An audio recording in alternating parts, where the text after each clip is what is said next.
Hello everyone, आप सभी लोगों का एक बार फिर से आपके अपने YouTube channel massive skill mechanical में स्वागत है। दोस्तों, आज के इस वीडियो में मैं आप सभी लोगों को एनएमडीसी के मॉडल पेपर को ध्यान में रखते हुए मैं आपसे मशीन डिज़ाइन के इंपॉर्टेंट 25 ऑब्जेक्टिव क्वेश्चन और आंसर डिस्कस करूंगा। ये हमारा पार्ट 89 है, यानी कि इससे पहले हम ऑलरेडी 88 वीडियोस अपलोड कर चुके हैं। अगर आपने उनको नहीं देखा है तो आप हमारे चैनल के प्लेलिस्ट में जाके देख सकते हैं। तो हमारा पहला क्वेश्चन है कि in cyclic loading stress concentration is more serious in brittle material, ductile material, brittle as well as ductile material या इलास्टिक मटेरियल। तो साइक्लिक लोडिंग जो केस होता है वो आपका डक्टाइल मटेरियल में होता है। अगर यहाँ पे साइक्लिक की जगह पे क्या हो, स्टैटिक लोडिंग, ठीक है। अगर ये स्टैटिक लोडिंग हो तो वो किस में रहेगा, तो वो आपका ब्रिटिल मटेरियल में रहता है। तो ये आपका साइक्लिक लोड का ग्राफ है। ये ग्राफ कैसा है, तो ये ग्राफ कुछ इस तरह रहता है। ये आपका साइक्लिक लोडिंग का ग्राफ है। क्वेश्चन नंबर 2 में चलते हैं कि leaf spring in automobile is used, यानी कि जो लीफ स्प्रिंग होता है किसी भी ऑटोमोबाइल में, वो क्या काम करता है। फोर्स अप्लाई करता है, फोर्स को मेजर करता है, या शॉक को एब्जॉर्व करता है, या स्ट्रेन एनर्जी को स्टोर करता है। तो लीफ स्प्रिंग जो होता है ऑटोमोबाइल में, वो आपका शॉक्स को एब्जॉर्व करने के लिए ऑटोमोबाइल में डाला जाता है। अब ये लीफ स्प्रिंग कहाँ पे होता है, तो देखिए आप कभी भी ट्रकों या बस के अंदर में देखे होंगे, ये आपका डिफरेंशियल यूनिट होता है। इसके बगल में ये जो यूनिट देख रहे हैं आप, इसी को लीफ स्प्रिंग बोला जाता है। ये आपका बेसिकली पूरा जो ट्रक का या पूरा बस का जो आपका सस्पेंशन रहता है, वो जो वाइब्रेशन क्रिएट होता है उसको वो क्या करता है, तो उसको वो शॉक कर लेता है, ठीक है। तो ये हमारा क्वेश्चन नंबर 2 का सी करेक्ट आंसर होगा।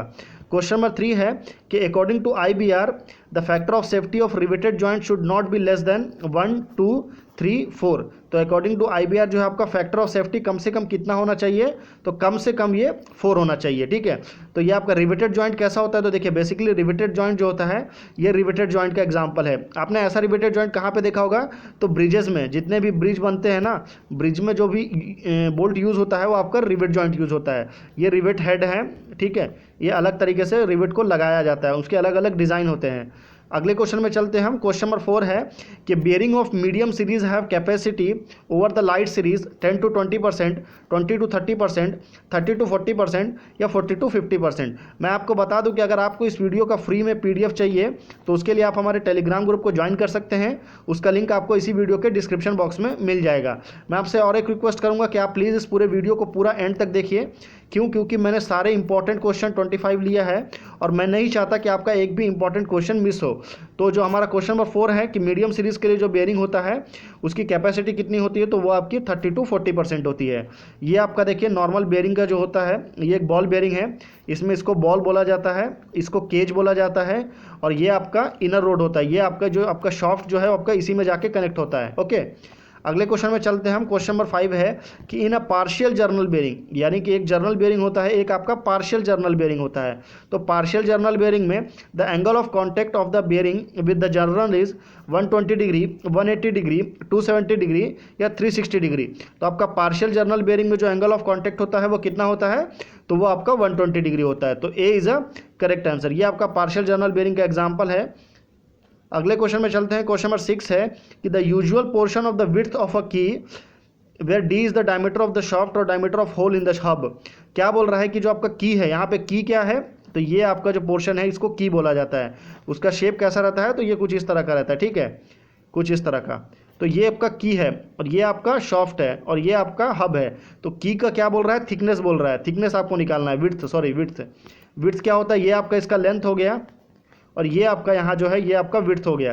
तो विड्थ कितना होता है, तो ये आपका जो टोटल डायमीटर है आपका शाफ्ट का, उसका 4 टाइम्स होता है। तो C is a correct answer. अगले क्वेश्चन में चलते हैं। क्वेश्चन नंबर 7 है कि in a cylindrical cam the follower moves in a direction perpendicular to the cam axis, in a direction parallel to the cam axis, in any direction irrespective of cam axis या along the cam axis. तो इसका correct answer क्या होगा, ये आप मुझे नीचे comment करके बता सकते हैं, ठीक है। राइट आंसर मुझे नीचे कमेंट करके बताइए अगर आपको इसका राइट आंसर पता है। काफ़ी सिंपल क्वेश्चन है, ठीक है। ये कैम एंड फॉलोवर का बेसिक डायग्राम दिया हूं मैंने। क्वेश्चन नंबर 8 है कि the process extensively use for making bolts and nuts, यानी कि बोल्ट और नट को बनाने के लिए कौन से प्रोसेस को यूज़ किया जाता है। Hot piercing, extrusion, cold peening या कोल्ड हेडिंग। तो जो प्रोसेस यूज़ किया जाता है उसको बोलते हैं हम कोल्ड हेडिंग। तो D is a correct answer. अब ये बोल्ट एंड नट क्या होता है, तो ये देखिए इसमें जो आपका ये छोटी वाला पार्ट जो है इसको क्या बोलते हैं, तो ये आपका नट है, ठीक है। और ये पार्ट जो है इसको क्या बोला जाता है, इसको बोल्ट बोला जाता है। अगले क्वेश्चन में चलते हैं हम। क्वेश्चन नंबर 9 है कि in a transverse fillet welded joint the size of a weld is 0.5 times throat of weld equal to throat of weld 2 times throat of weld या डबल थ्रॉट ऑफ वेल्ड। तो क्या होता है, जो size of weld होता है वो आपका उसके इक्वल होता है, ठीक है। तो B is a correct answer. Question number 10 में चलते हैं। क्वेश्चन नंबर 10 है कि the function of the washer is to, यानी कि किसी भी नट एंड बोल्ट का जो सिस्टम होता है उसमें वॉशर यूज होता है। ये देखिए, ये आपका क्या है, बोल्ट है, ये आपका नट है, ये आपका हेड है, बेसिकली यहाँ पे नट यूज होता है। ये क्या है, ये आपका वॉशर है। तो बेसिकली बोल रहा है कि ये वॉशर जो है इसका काम क्या है। तो आपके पास 4 ऑप्शन है, fill up in the axial gap, provide bearing area, provide cushion effect या एब्जॉर्ब शॉक एंड वाइब्रेशन। तो शॉक और वाइब्रेशन को ये एब्जॉर्ब नहीं कर सकता, कुशिंग इफेक्ट ये भी नहीं दे सकता, फिल द एक्सेल गैप इसके लिए भी नहीं है। तो ये किसके लिए है, बेयरिंग एरिया को प्रोवाइड करने के लिए। तो B is a correct answer. अगले क्वेश्चन में चलते हैं हम। क्वेश्चन नंबर 11 है, काफ़ी इंपॉर्टेंट क्वेश्चन है। इस क्वेश्चन को अटेंड करने के लिए आपको बस आपका कॉमन सेंस यूज़ करना है, ठीक है। अगर आपको बेसिक, आपको जो ड्राइंग है आपका गियर ड्राइव का, अगर आपके दिमाग में है तो आप इसको बहुत ही आराम से लगा देंगे, ठीक है। क्वेश्चन क्या है कि face angle of a bevel gear is equal to pitch angle minus addendum, pitch angle plus addendum, pitch angle minus dedendum या पिच एंगल प्लस डिडेंडम। तो देखिए क्या होता है, फेस एंगल और एक होता है आपका फ्लैंक एंगल, ठीक है। तो फेस एंगल जो है कहाँ रहता है, वो आपका टॉप फेस में रहता है। तो जब ये ऊपर रहेगा मतलब क्या है, वो प्लस में रहेगा। और क्या रहता है, ऊपर जाएगा जब, एक तो आपका टॉप साइड में है तो प्लस में है, और टॉप साइड जाएगा तो क्या होगा, वो अडेंडम के पास आएगा तो अडेंडम के प्लस में हो जाएगा। तो मतलब क्या है, आपका pitch angle plus addendum cycle. वहीं पर अगर फ्लैंक एंगल रहेगा तो वो क्या रहेगा, आपका पिच एंगल माइनस डिडेंडम रहेगा। क्यों, क्योंकि फ्लैंक जो है आपका बॉटम साइड में, नीचे साइड में रहता है ना, ये आपका फ्लैंक रहता है और ये आपका फेस रहता है।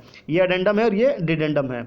अगले क्वेश्चन में चलते हैं। क्वेश्चन नंबर 12 है कि 2 shaft will have equal strength. मान लीजिए आपके पास में 2 शाफ्ट है, एक शाफ्ट इधर दिया है और एक शाफ्ट आपके पास में यहाँ दिया है।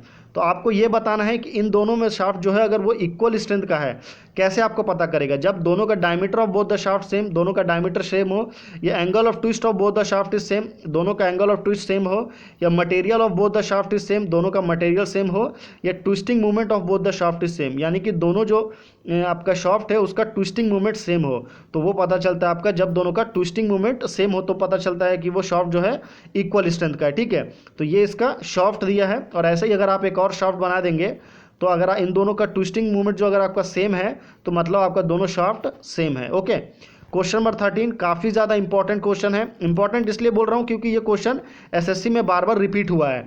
क्वेश्चन क्या है कि size of a cam depends upon, यानी कि जो कैम एंड फॉलोवर में ये आपका कैम है, ये आपका फॉलोवर है, ठीक है। तो जो कैम का साइज़ है वो किस पे डिपेंड करता है, बेस सर्कल पे, पिच सर्कल पे, प्राइम सर्कल पे या पिच कर्व पे। तो साइज ऑफ कैम जो होता है वो किस पे डिपेंड करता है, तो वो आपका बेस सर्कल पे डिपेंड करता है। तो A is a correct answer. Question number 14 में चलते हैं कि in a multiple V belt drive when a single belt is damage it is preferable to change the complete set in order to reduce vibration, reduce slip, ensure uniform loading, ensure proper alignment. क्या बोल रहा है कि मान लीजिए पूरे we belt drive दिया है, इसमें से अगर कोई एक भी बेल्ट अगर आपका डैमेज हो गया तो पूरा का पूरा बेल्ट आपको चेंज करना पड़ता है। वो क्यों, पूरा का पूरा सेट क्यों चेंज किया जाता है, ताकि जो आपका लोडिंग है वो पूरा यूनिफॉर्म होता रहे। तो option number C is a correct answer. Question number 15 है, काफ़ी इंपॉर्टेंट है ये भी, कि guest theory is use for brittle material, ductile material, elastic material और प्लास्टिक मटेरियल। तो गैस थ्योरी जो है आप किसके लिए यूज़ होता है, तो वो आपका डक्टाइल मटेरियल के लिए यूज़ होता है। तो B is a correct answer. Question number 16 है कि the square thread are usually found on, जो स्क्वायर थ्रेड होता है, थ्रेड किस बहुत टाइप के होते हैं ना, स्क्वायर थ्रेड होता है, एक्मे थ्रेड होता है, बीएसडब्ल्यू थ्रेड होता है। तो आपको बताने कि जो स्क्वायर थ्रेड है वो कहाँ पे यूज़ होता है, स्पिंडल ऑफ बेंच वाइज में, रेलवे कैरिज कपलिंग में, feed mechanism of machine tool में, या स्क्रू कटिंग लेथ में। तो स्क्वायर थ्रेड जो है आपका कहाँ पे यूज़ होता है, तो वो आपका मशीन टूल का फीडिंग में यूज़ होता है। तो option number C is a correct answer. Question number 17 में चलते हैं कि the spring mostly used in gramophones, यानी कि जो ग्रामोफोन्स होता है उसमें कौन सा स्प्रिंग यूज़ किया जाता है, helical spring, conical spring, flat spiral spring या वॉल्यूट स्प्रिंग। तो जो स्प्रिंग मोस्टली यूज़ होता है आपका ग्रामोफोन्स में वो होता है आपका फ्लैट स्पाइरल स्प्रिंग, ठीक है। ये बेसिक स्प्रिंग है, नॉर्मल स्प्रिंग जो उनको बोलते हैं, ये आपका फ्लैट स्पाइरल स्प्रिंग नहीं है। जस्ट आपको समझाने के लिए कि स्प्रिंग कैसा दिखता है मैं ये डायग्राम आपके लिए लेके आया हूँ। क्वेश्चन नंबर 18 काफ़ी इंपॉर्टेंट है कि रिविट इज स्पेसिफाइड बाई, यानी कि रिविट जो है ये आपका जो स्ट्रक्चर में देख रहे हैं जो जॉइंट लगा हुआ है उसको ही रिविट बोला जाता है। तो रिविट किससे स्पेसिफाइड होता है? शैंक डायमीटर से, लेंथ ऑफ रिविट से, टाइप ऑफ हेड से, या लेंथ ऑफ टेल से। तो रिविट जो होता है वो स्पेसिफाइड होता है आपका उसके शैंक डायमीटर से। तो A is a correct answer, ये शैंक का डायमीटर होता है। ओके, अगले क्वेश्चन में चलते हैं। क्वेश्चन नंबर 19 है कि in a thrust bearing the load act along the axis of rotation, parallel to the axis of rotation, perpendicular to axis of rotation, या इन एनी डायरेक्शन। तो बेसिकली थ्रस्ट बेयरिंग में जो आपका load act करता है वो उसके parallel to the axis of rotation करता है। किसी किसी बुक में आपका along the axis of rotation भी दिया हुआ है, ठीक है। ये आपका नॉर्मल बेयरिंग है, नॉर्मल बॉल बेयरिंग है, ठीक है, ये थ्रस्ट बेयरिंग का पार्ट नहीं है। ओके, क्वेश्चन नंबर 20 में चलते हैं कि autofrettage is the method of joining thick cylinder, calculating stresses in thick cylinder, prestressing thick cylinder, या increasing the life of thick cylinder. तो ऑटो फ्रेटेज जो है वो आप किसका मेथड है? तो वो आपका बेसिकली थिक सिलेंडर को प्रेस्टराइज करने के लिए एक मेथड है। तो C is a correct answer.